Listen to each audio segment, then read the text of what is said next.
레위기 10장은 성막 제사 시스템이 본격적으로 시작된 바로 그 시점에서 벌어진 충격적인 사건으로 시작합니다. 제사장 위임식이 막 끝났고 하나님의 불이 백성들 앞에서 임하며 그들의 제사를 받으시는 장엄한 광경이 펼쳐졌습니다. 백성들은 기뻐하며 엎드렸고 하나님의 임재는 영광 그 자체였습니다.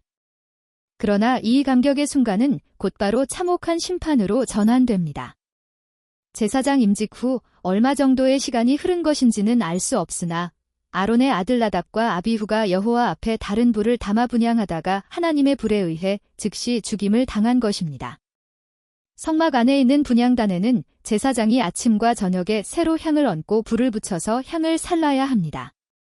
이때 분향단에 불을 붙이는 데 사용하는 불은 성막 밖의 번제단에서 늘 타고 있는 불에서 붙여와야 됩니다.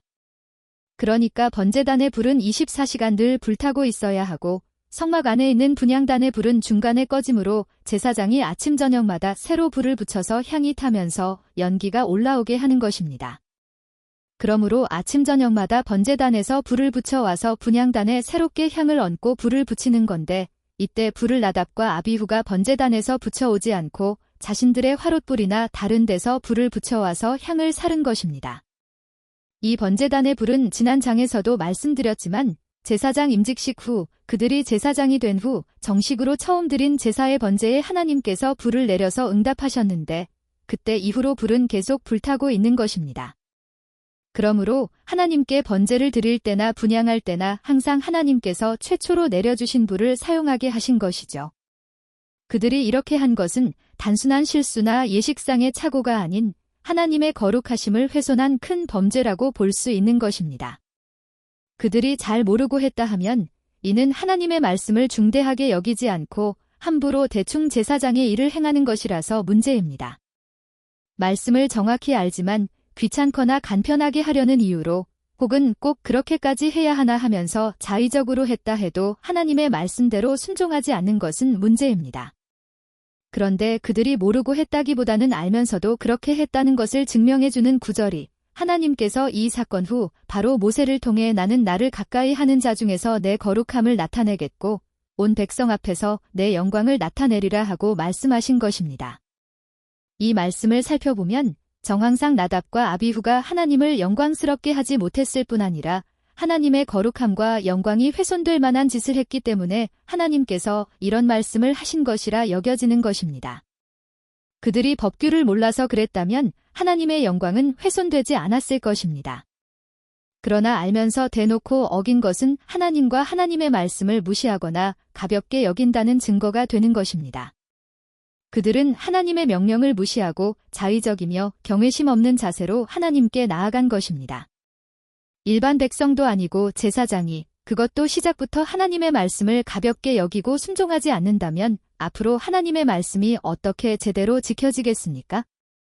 그런데 또 하나 이유를 추정케 하는 말씀이 있습니다. 그들이 두 사람의 시체를 처리한 이후 하나님께서 처음으로 아론에게 말씀을 주셨는데 너와 내 자손들이 회막에 들어갈 때에는 포도주나 독주를 마시지 말라. 그리하여 너희 죽음을 면하라. 이는 너희 대대로 지킬 영영한 규례라 하고 말씀하신 것입니다. 이 말씀을 통해 그들이 죽음을 맞게 된 간접적인 원인은 그들이 술을 마시고 하나님을 섬기는 일을 행했다는 것을 추정케 합니다. 두 사람이 죽은 직후에 죽음을 면할 방법으로서 술을 마시고 들어오지 말라 말씀하셨으니 이는 정황상 그들이 술을 마시고 들어온 것도 중대한 원인이 된다는 것을 말해주는 것입니다.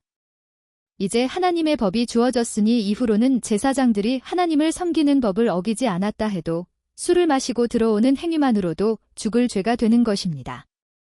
그들이 술을 마시고 경건치 못한 태도로 성소에 들어갔을 가능성이 있고 이는 하나님의 거룩함을 경시한 것이며 하나님을 모독한 것이며 하나님은 이 사건을 통해 자신의 거룩함과 영광을 드러내신 것입니다.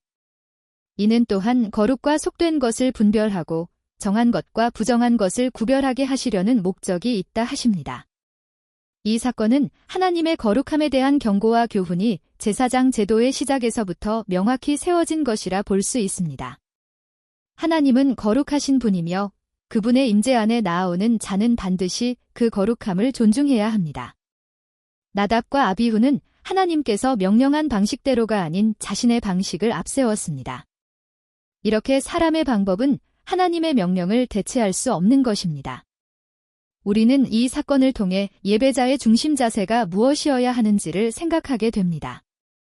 하나님을 섬기는 직무는 인간의 관점에서 정성스럽고 성실한 것으로 충분하지 않으며 하나님의 기준대로, 하나님의 질서에 따라, 하나님의 방식으로 해야만 한다는 메시지를 담고 있습니다.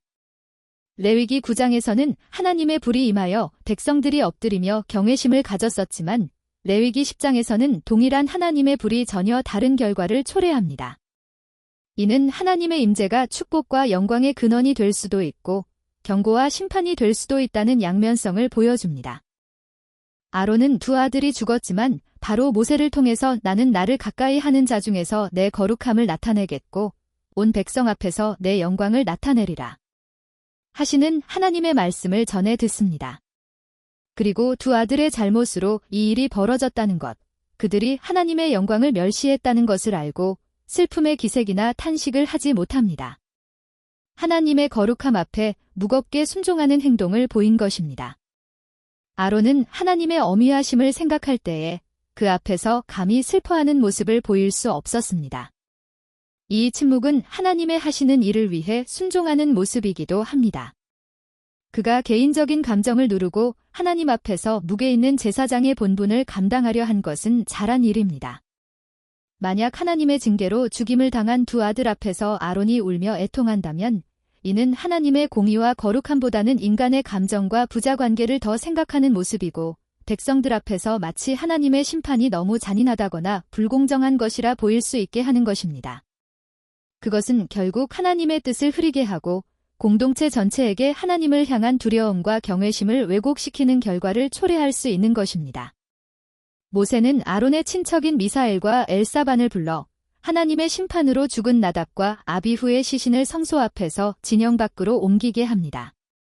이는 죽은 자의 부정함이 성소를 더럽히지 않도록 하기 위함이며 동시에 제사장인 아론과 남은 두 아들들이 거룩한 직무 중에 시신에 접촉하지 않게 하려는 배려입니다. 그들은 모세의 지시에 순종하여 시신을 제사장의 옷을 입은 채로 메고 나갑니다. 이는 그들이 제사장 직무 중에 하나님의 심판을 받아 죽었다는 사실을 강조하고 이것이 공적 징계였음을 나타냅니다. 하나님은 아론과 그의 남은 아들들에게 머리를 풀거나 옷을 찢는 등의 공적인 애통 행위를 금지하십니다. 이는 슬픈 감정을 금지한 것이 아니라 그 상황에서 하나님의 뜻을 우선적으로 인정하고 공동체가 하나님의 거룩함을 온전히 목도하게 하기 위함이었습니다. 또한 하나님의 공의로운 징계를 인간적 감정으로 왜곡하지 말라는 경고인 것입니다. 그러한 모습을 보인다면 오히려 더 큰 하나님의 진노를 불러올 수 있었기에 하나님은 공적 위치에 있는 제사장들에게 절제된 태도로 하나님의 뜻에 순복하라고 명하신 것입니다. 여호와의 관유가 너희에게 있은즉 너희는 회막문에 나가지 말라. 그리하면 죽음을 면하리라는 말씀은 기름 부음 받은 제사장으로서의 성별된 상태, 즉 하나님 앞에서 구별된 존재로서 특별한 책임과 경건함을 유지해야 하는 위치에 있다는 의미로 보입니다. 공적 사역자로서 하나님 앞에 계속 머무르며 사적인 감정과 행동을 절제하라는 명령입니다. 아들들의 죽음 앞에서 인간적으로 밖에 나가 애통하고 싶겠지만 제사장의 공적 역할은 사적 감정보다 우선됨을 강조합니다. 하나님께 구별된 자가 그분의 질서와 명령을 따르지 않을 경우 하나님의 거룩함을 훼손하게 되므로 하나님께서 더 크게 징계할 수도 있다는 것입니다. 제사장으로서의 구별된 거룩함이 이제부터 지속적으로 요구되는 책임이기 때문입니다.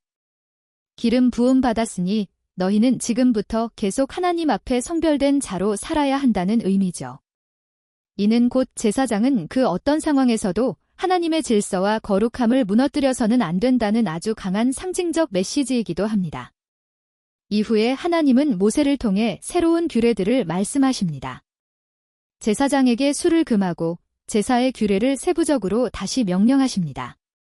모든 성물은 정결한 장소에서 먹을 것, 흔든 가슴과 오른쪽 넓적다리는 거룩하게 먹을 것, 그리고 그것이 하나님 앞에서 어떻게 드려지는지를 분명히 분별하라고 하십니다. 이는 단지 형식이나 제도 정비가 아니라 제사장의 직무가 얼마나 무겁고 거룩한 것인지를 새롭게 새기고 계신 것입니다. 이 사건은 오늘날 우리에게도 강한 메시지를 전합니다. 예배는 단순히 음악이나 형식이나 감정이 아니라 하나님의 말씀과 그분의 질서에 근거한 영적 순종의 표현이어야 한다는 점입니다. 하나님은 우리가 어떤 감정으로 예배하느냐보다 어떤 자세와 기준으로 하나님 앞에 나아오는지를 보십니다. 특히 예배나 사역을 감당하는 이들은 더욱 깊은 경외심을 가져야 합니다. 나답과 아비후는 제사장이었습니다. 그들의 죽음은 단순히 한 사람의 잘못이 아니라 거룩하신 하나님을 섬기는 자리에는 얼마나 높은 책임과 두려움이 동반되는지를 보여주는 살아있는 메시지입니다. 하나님은 오늘도 말씀하십니다. 나는 나를 가까이 하는 자 중에 거룩함을 나타내리라.